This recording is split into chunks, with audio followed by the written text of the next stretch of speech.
लेकिन 1 सेकेन्ड दाइ हाँ भन् तिमी गतिलो मान्छे त हैनौ तर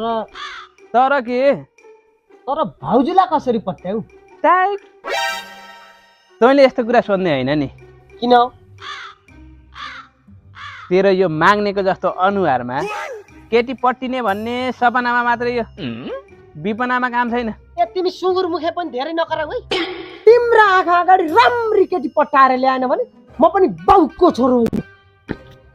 नेपिस हेर्दै जाऊ A few moments later.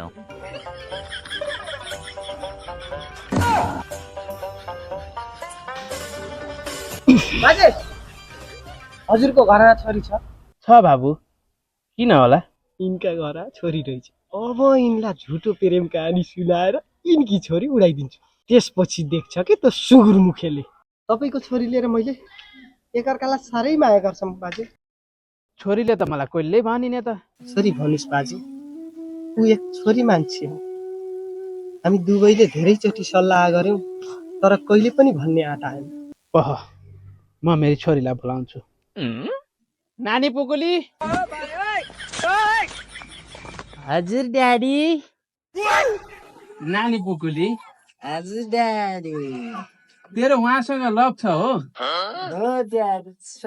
उनी हो तपाईँको छोरी हो बाबु ल जय साहब लभ परेको रहेछ छोरी लिएर गइहाल्नुहोस्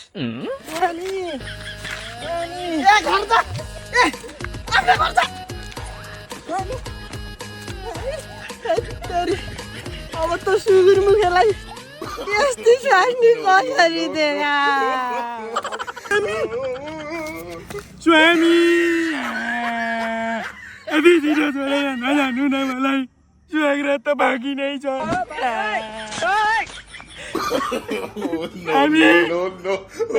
स्वामी